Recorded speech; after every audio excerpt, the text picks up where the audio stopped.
Hello and welcome to another edition of True Audiofiles. I'm Jim Carter.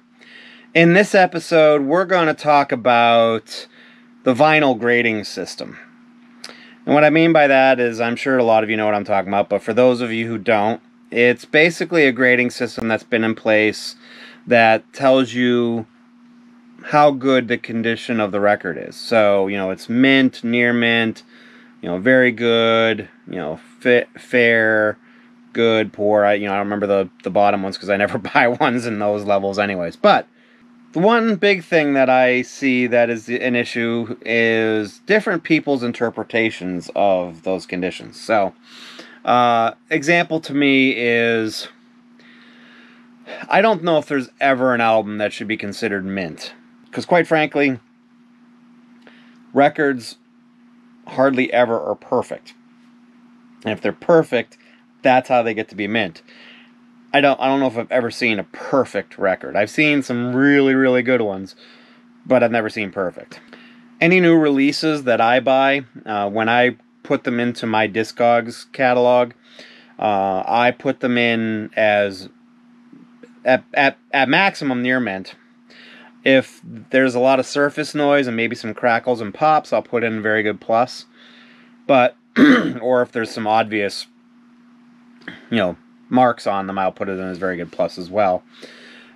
Near mint is where it is, visually almost perfect, and it has very little to, if any, surface noise.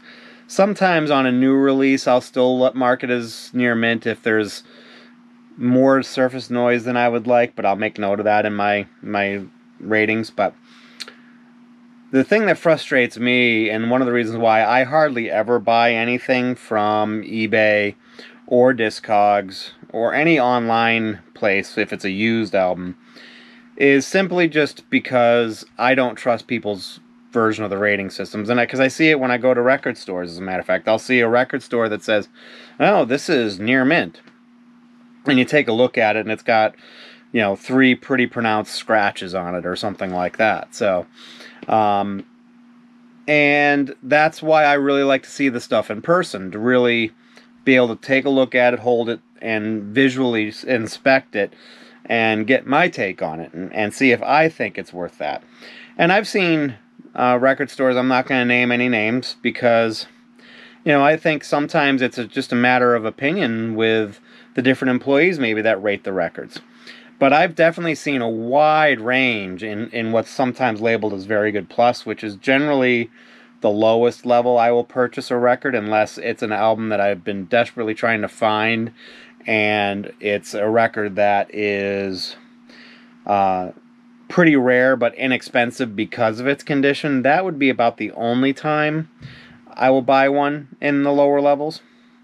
But anyways, I've seen very good pluses range from 1 or 2 minor scuffs on it to like 3 or 4 pretty pronounced scratches on it, where I would say that would be, maybe very good at best, but more likely like very good minus, or I guess it would be good plus, but certainly not in the very good plus range. So that's why I always make sure that I check all my records before I buy them, and now because I'm getting old, I have to bring my glasses to do that.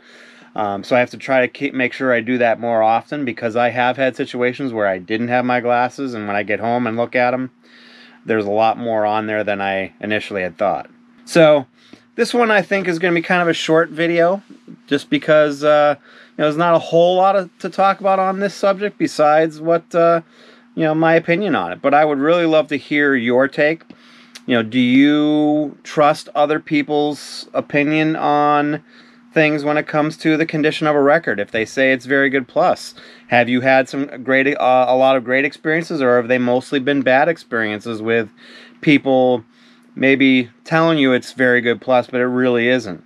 I would love to hear your take on it and see what you think.